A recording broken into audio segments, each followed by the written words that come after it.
we have just reached the point of no return. It's scary, bro.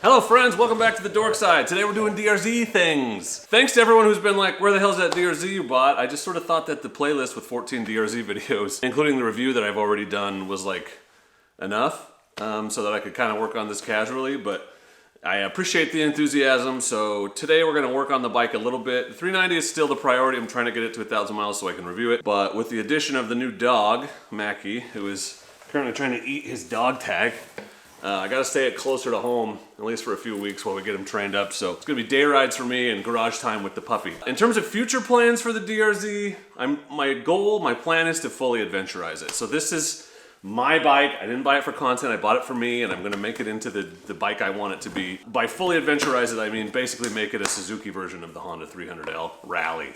Today we're doing fuel tank. So I have the IMS 3-gallon fuel tank, which, you know, you would think, oh, hey, there's that spacer I was looking for yesterday. Yeah, could have used that when I was looking around. You would think an extra gallon, another 50% fuel would not be that big a deal, but it's a massive deal when you're talking about 100 miles of range versus 150 miles of range. First order of business, well, actually they're gonna be a combined order of business today, is the IMS 3-gallon tank. I'm gonna be using our friend Skitch on Wheels this video because he's already installed one. Again, so thanks to Skitch, shout out to him, I'll link his video for you. Because why reinvent the wheel when somebody else has already made a step-by-step tutorial? So this is not a step-by-step tutorial, this is just gonna be a hanging out in the garage working on bike stuff. And then we're also gonna do today the Veridian Cruise DRZ4s Cruise Control because, yeah, it's annoying when the bike is at super high RPMs at highway speeds, but it's less annoying when you can just push this button and take your hands off the bars. So, this is a pretty minimalist addition. It's an easy setup, supposedly just a few plugs, and you just happen to need to get to the gas tank area, which is what we're doing today, so it's why we're doing both at the same time. And I've also got coming, the biggest piece of this build is the rally tower from Adventure Spec, that same one I had on the 450L, they've made one for the DRZ, it just doesn't come out for a few more weeks. Hey, that's not a chew toy. So we'll do that, and I think I might swap to their luggage racks, because these are great. No, like, disrespect to precision motorcycle racks. These are fantastic. I just personally think they're ugly as hell. So the Adventure Spec ones are a little cleaner looking, we'll see. Oh, and then the only other big thing is tires, which I've had for 2 months and I'm just steadfastly avoiding because I hate doing tires. Which is dumb because it doesn't even take that long anymore. Like, I'm a lot better than I used to be, but I still just like, ugh, tires. But these are terrible. I took them out the other day and in the mud they are garbage, so we're gonna have to get that done. But today it's fuel tank and cruise control. Let's start taking parts off the bike. Oh, and the other big addition you can see right here is the seat concept seat. I didn't make a video installing that because it's just a seat, but you're gonna see me take it off today, so you have some idea how that works, but oh my God, does that make a difference. This is the extra comfort, whatever, the bigger, wider one. Same one I had on my 450L. Oh God, it's so good, like such a big difference. I would rather ride this long distance than the 390 right now because this has a seat concepts and that doesn't. These Tusk spinning T-handle wrenches are my new favorite tool. Oh, and did you know, I'm running monthly giveaways now, so every purchase on RockyMountainATVMC.com enters you in a giveaway, and this month it is for a full set of MSR Cryo Mesh gear, jacket and pants, your color and size choice. Isn't that cool? So, you know, if you decided you needed some of these, you could also maybe win some gear. Hey, what are you eating? Spit it out.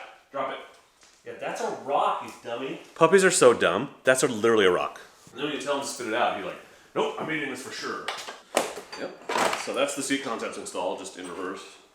Those are screws, buddy. Don't eat that. Oh, so good for your butt. Love this thing. I'll make it for you. Hey, that's not food. That is not a food bowl. I just fed him, I swear. And I gotta trim some of the tabs on this to make the tank fit, but otherwise it's not super complicated. Oh, except for the tank has a bunch of fuel in it. Just hold it. Yeah, we're good. Okay.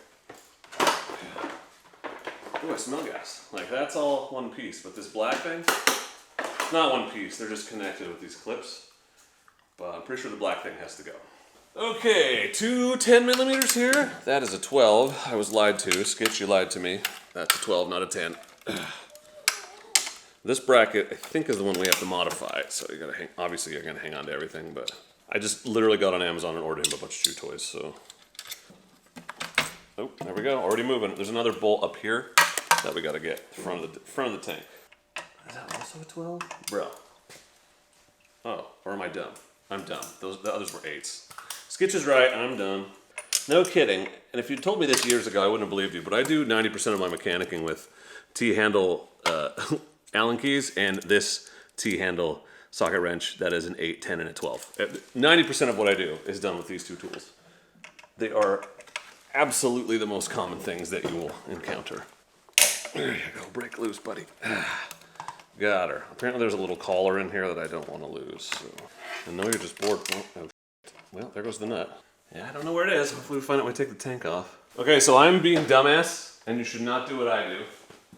But the tank's only not quite half full, so I think I can get that fuel hose off just by setting it on its side, and then I'll go dump it into the gas can outside. I don't have a siphon handy. So there's a coupler. This is the electronics coupler right here. That's already off, so that was easy enough to remove. It gave me a lot more wiggle room in here.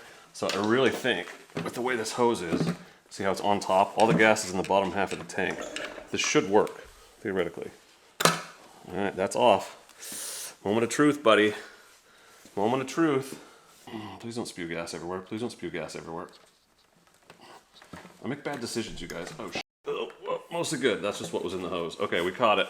Nailed it! All right, I gotta dump this though, so I gotta take this fuel pump off. Can't believe that worked. That's, thank heaven for small victories. I have not found that nut. I think it fell down in the skid plate. So the Veridian comes with great instructions, actually, with pictures and everything. Step we're on says, locate and disconnect the twist grip sensor plug. This is a black 6-way connector located behind the fuel tank. This is it. So we're just gonna figure out how to disconnect that. These things, I never know, like, do you push it? Do you pull it? How does it work? What part comes off? I never know. All right, that's that. Okay, easy enough. That's a 6-way connector. Install the cruise controller into the frame area as shown, like that. Okay, should I plug it in first or what? Okay, so this obviously gets plugged in to that because this just interrupts the signal, right? Picks it up, and then this gets plugged in to where that was, right here. Easy peasy, lemon squeezy. Yeah, so it just interrupts, steals the signal as it were. So that's there, and then the red goes to the diagnostic port. Connect the red diagnostic connector to the bike red diagnostic port. Yeah, right here. Can you see that? Yeah, you can. So this comes off, which it doesn't normally go to anything, so. You okay? What was that? You barking? He never barks. What a weirdo. Did we run it underneath or what? Yeah, literally like that.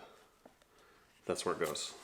All right, well, that gets zip tied on, so I guess let's do that. There might be some connection with these smugglers. This Meatball out of here. All right, Meatball. Back in the cage with your beautiful wife.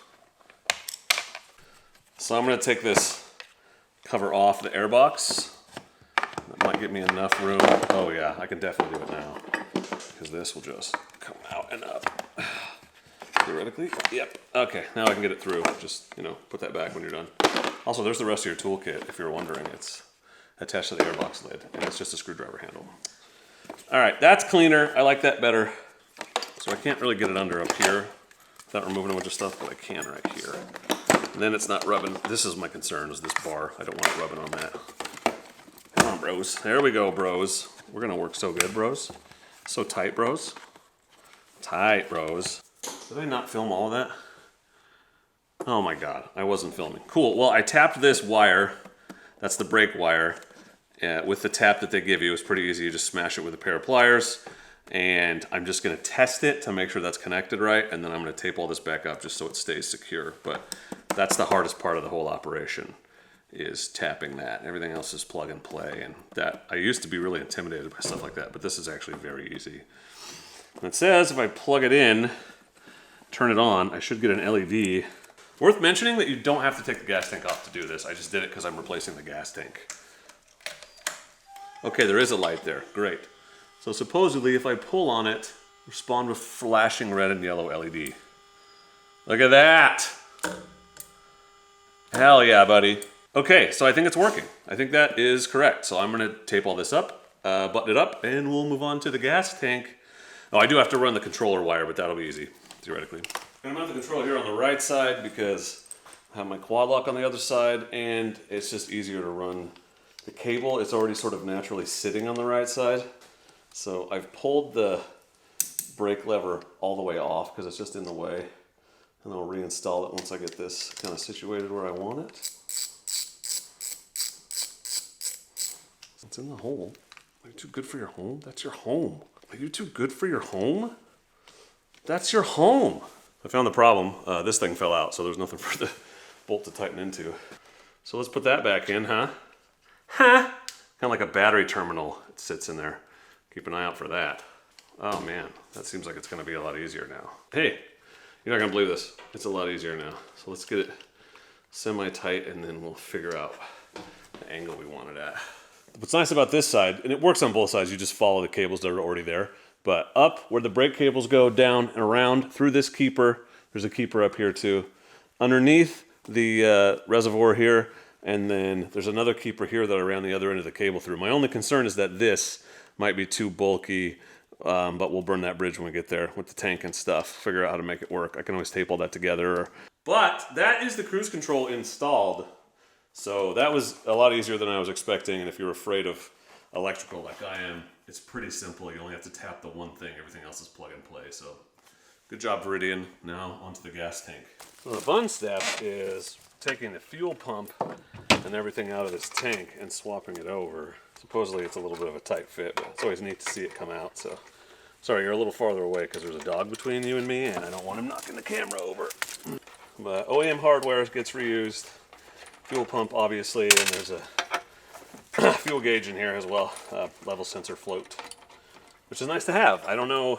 My guess is the top half won't work on the new setup, but it will work once you get below a certain level. Okay, take this collar off. Yep. And this should, theoretically, come out. Yep, and voila, Viola.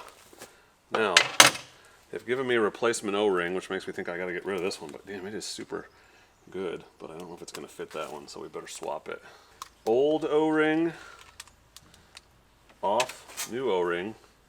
It does feel thicker. It's definitely thicker. Okay, so it does matter. On. Freaking me out, dog. Like this. Yeah, that's... I think it kind of goes like this. Yeah, okay. Well, I'm glad he said that in his video, because this does not feel right.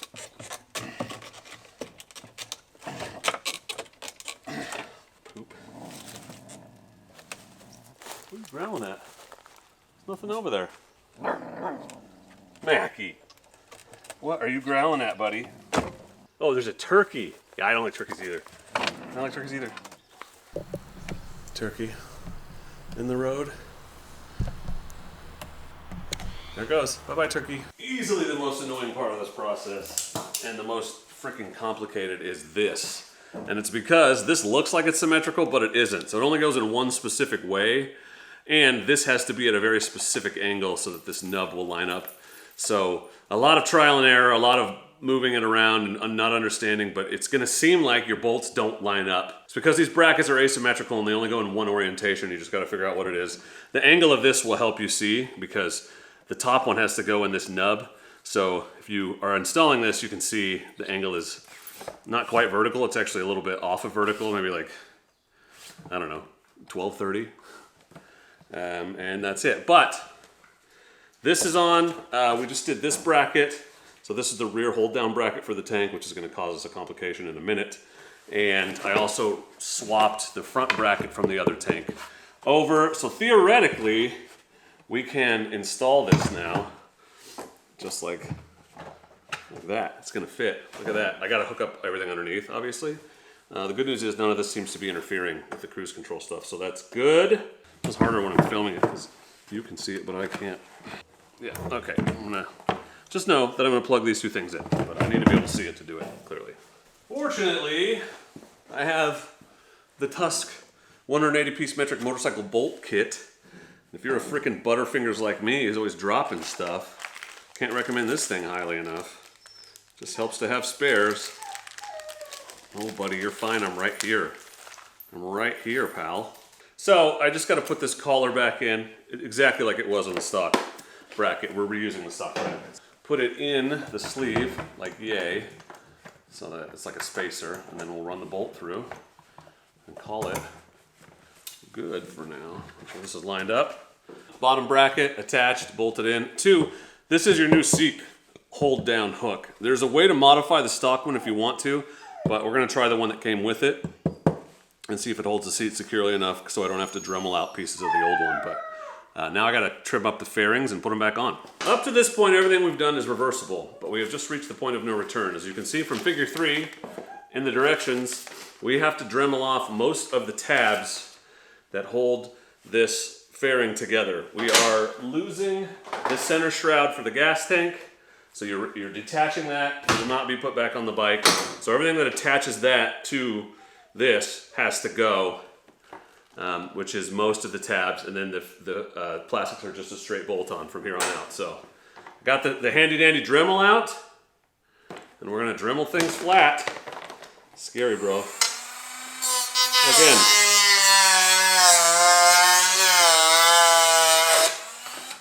Should I be doing this on my workbench? Yes. Is it clean? No. Is it ever gonna be? Probably not. Also, these aren't safety glasses. I literally can't see without them. So win-win, I guess. Doing the left side first, because it's the downhill side. It's the one that gets photographed the least. So we'll get the kinks worked out. Hopefully. Nope, I didn't take that off, and I gotta take that off. But we've done that, and that. Yeah, these two, okay? Fun.